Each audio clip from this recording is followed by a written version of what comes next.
दुनिया माल व जान बढ़ते रहो, मदद मालिक अपनी देगा, नेकी खुद करते रहो। नमस्कार मित्रों, ज्योतिष रहस्य चैनल में आप सभी का स्वागत है। आज के क्लास में हम देखेंगे चंद्रमा के आम हालात, यानी कि जो 12 घर हैं उनमें चंद्रमा का क्या हालात रहता है और पंडित जी क्या बताते हैं। ऐसे तो जो चंद्रमा है, चंद्रमा की जो अश्याएं हैं यानी कि सिग्निफिकेटर्स,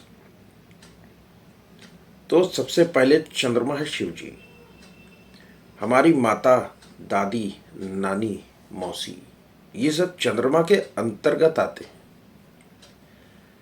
जितना भी लिक्विड कैश है और जितनी भी लिक्विड चीजें हैं उनमें चंद्रमा सन्निहित है।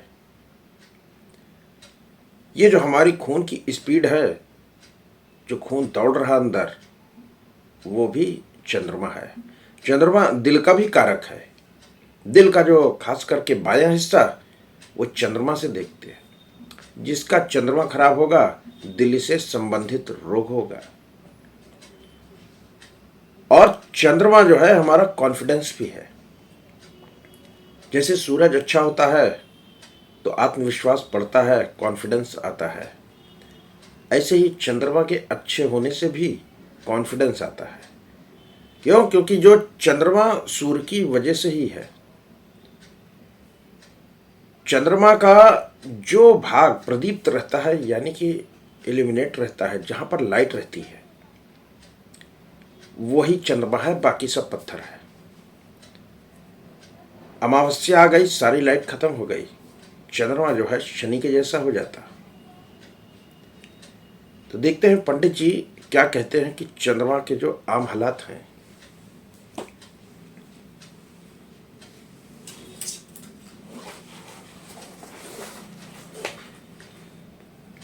पंडित जी कहते हैं कि जिंदा माता जर दौलत पहले और दूजे दौलत खुद अपनी हो, कमी रिजक ना चोरी तीजे, चौथे खर्च से चौगनी हो।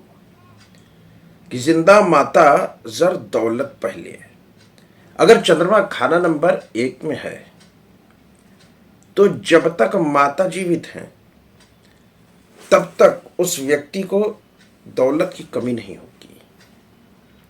इसके लिए चंद्रमा 1 वाले के लिए कहा गया कि भाई माता के जीवित रहते माता से चंद्र की अशिया लेकर पास रखें, जैसे चांदी, चावल। तो चावल लेंगे तो क्या है, वो खराब हो जाएगा कुछ दिनों के बाद। इसलिए चंद्र की अशिया चांदी लेकर माता से रखे। तो जिंदा माता जर दौलत पहले, दूजे दौलत खुद अपनी हो। अगर खाना नंबर 2 में चंद्रमा है तो अपनी मेहनत मशक्कत से वो स्वयं दौलत पैदा करता है। कमी रिजक न चोरी तीजे, अगर चंद्रमा खाना नंबर 3 में हो तो रिजक की कमी ना होगी और उसके घर में चोरी भी नहीं होगी। चौथे खर्च से चौगनी हो, खाना नंबर 4 में चंद्रमा हो तो कहा गया जितना खर्चेगा उतना बढ़ेगा। तो जितना पैसा खर्चेगा उसका 4 गुना उसके पास आएगा। लेकिन चंद्रमा 4 वाले की आदत होती है पैसा दबा के रखने की, वो कम खर्च करता है। अगर वो कम पैसा खर्च करेगा उसके पास पैसा भी कम आएगा। तबीयत धर्म 5 दौलत चलता, धर्म की आन 6 मंदा हो। कि चंद्रमा 5 में है, व्यक्ति को धार्मिक होना चाहिए। धार्मिक होगा तो उसके पास धन आता रहेगा, लिक्विड कैश की कमी नहीं होगी। धर्म की आन 6 मंदा हो, और 6 में है व्यक्ति नास्तिक हो गया तो भी तकलीफ होगी। अवतार लक्ष्मी घर 7 होता, मारा हुआ ना पाप का जो। खाना नंबर 7 में चंद्रमा है तो उसे लक्ष्मी का अवतार कहा गया कि पैसा लक्ष्मी आती रहेगी, मारा हुआ ना पाप का जो, अगर जो पापी ग्रह हैं ये राहु केतु, इनसे प्रभावित नहीं है, इनसे ग्रहण नहीं लग रहा है, इनसे आंशिक ग्रहण नहीं लग रहा है, ये साथ में नहीं बैठ गए, तो लक्ष्मी का अवतार है। और चंद्रमा साथ वाला जैसे ही जब पैदा होता है, पेट में आते ही परिवार में धन दौलत देने लगता है, धन दौलत लिक्विड कैश बढ़ने लगता है। माता मंदी 8 उम्र पे चंद्र घड़ा मोती 9 माया हो,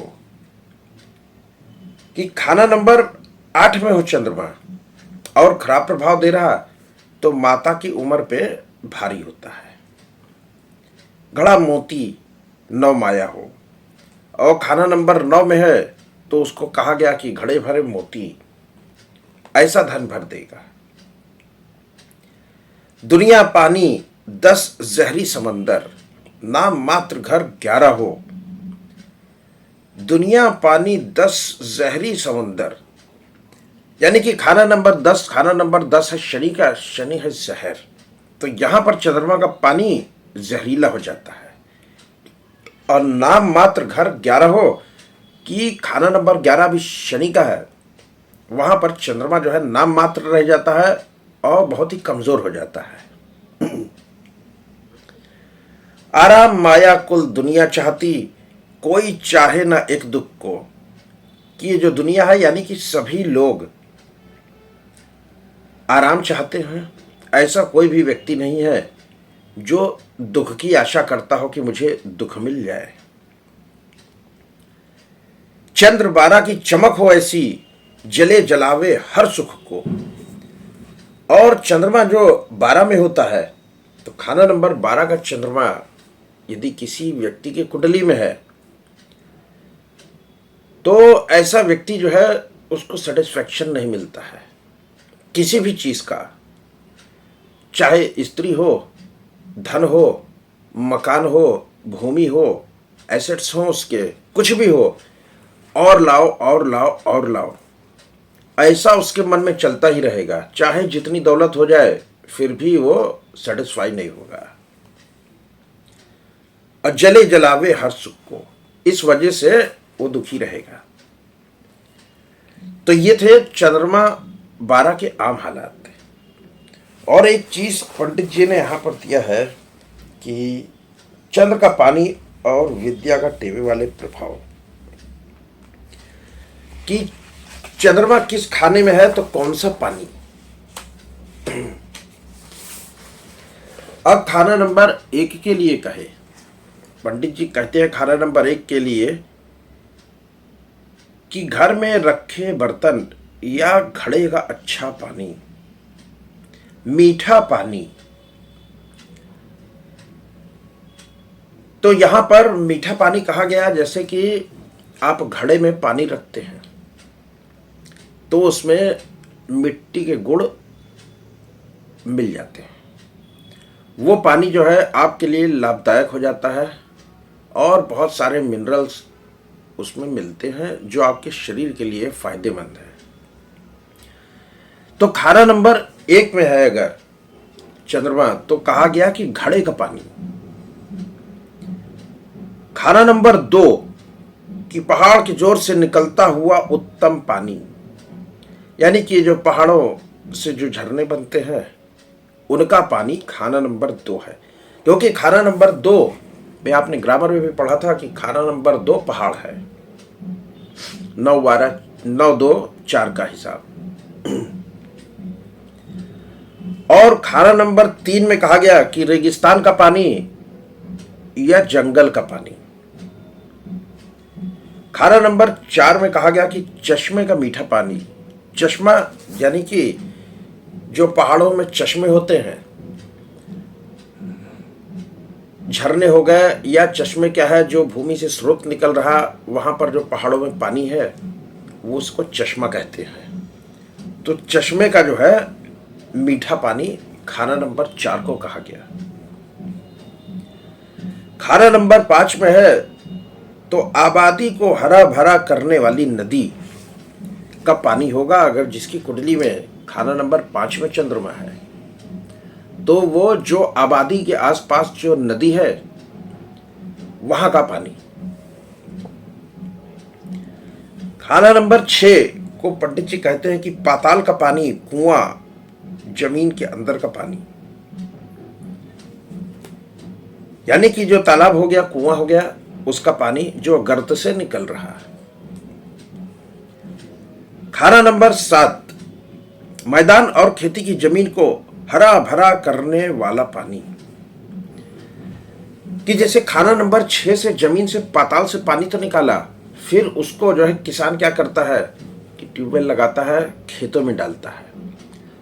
तो जो पानी ट्यूबवेल से निकलकर खेत में आकर भर गया, वो हो गया खाना नंबर 7 का पानी।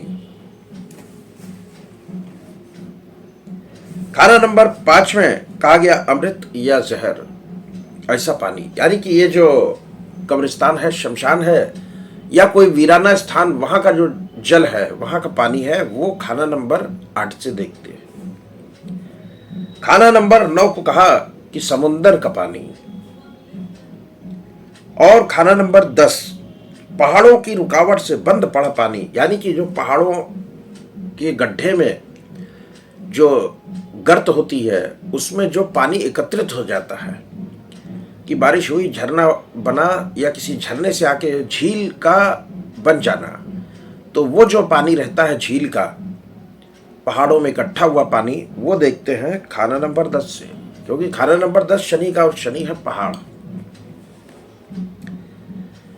खाना नंबर 11 बरसाती नाला। और खाना नंबर 12 को कहा कि आसमानी पानी, ओले, बर्फ आदि। ये जो आसमान का पानी है, बारिश का पानी है, या जो ओले गिरते हैं, हेल, उनको एकत्रित कर लीजिए, उसका जो पानी है। तो ये जो खाना नंबर 1 से खाना नंबर 12 तक पंडित जी ने बताया कि पानी किस प्रकार का, लेकिन इसका उपयोग क्या करें। तो जिसका चंद्रमा जहां पर भी बैठा हो, उस स्थान का पानी लाकर घर में रखें। कांच की बोतल हो और उसका ढक्कन भी कांच का ही हो। खास करके खाना नंबर 8 और 12 में जब चंद्रमा है, तो कांच की बोतल ही लेनी है और ढक्कन भी कांच का ही रखना है। तो ऐसा पानी, जिस खाने में जो पानी बताया कि खाना नंबर 10 में किसी का मान लीजिए चंद्रमा है, तो जब कभी किसी झील के पास जाए, पहाड़ों की झील के पास, वहां का पानी बोतल में ले आए और अपने घर में रखे, उससे चंद्रमा का प्रभाव अच्छा होगा।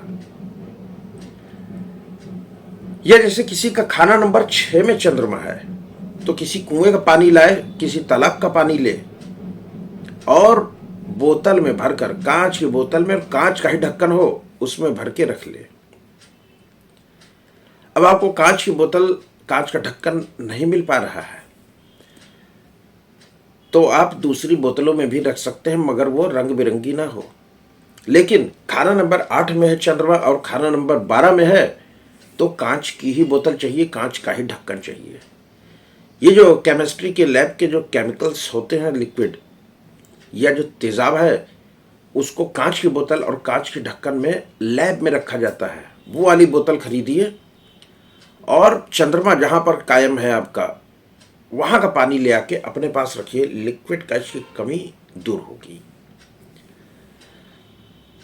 या तो आप जन्म कुंडली में जहां पे आपका चंद्रमा बैठा है, उस स्थान का पानी ले आके रख लीजिए, या फिर वर्ष फल में, लाल किताब के वर्ष फल के अनुसार जहां पर चंद्रमा घूम रहा है, जिस खाने में जा रहा है, वहां का पानी हर साल लाकर रखते रहिए, कायम करते रहिए। तो ये थी एक जानकारी चंद्रमा के आम हालात और चंद्रमा का पानी कैसा है और उसका विद्या से क्या संबंध है। विद्या का भी बताया है पंडित जी ने। तो चंद्र अच्छा होगा, विद्या अच्छी होगी। चंद्रमा खराब होगा तो विद्या कर भी ली तो पढ़ी विद्या काम ना आएगी। जैसे चंद्र 5 के लिए कहा कि पढ़ी विद्या काम ना आएगी, लेकिन आपका चंद्रमा अगर जन्म कुंडली में अच्छा नहीं है, खराब है, जो चंद्रमा के अच्छे और खराब होने के नियम हैं रूल है लाल किताब के, उसके अनुसार तो व्यक्ति विद्या जो पढ़ता है वो उसकी कम नहीं आती है। तो ये थी जानकारी, इसका लाभ उठाइए। नमस्कार, धन्यवाद।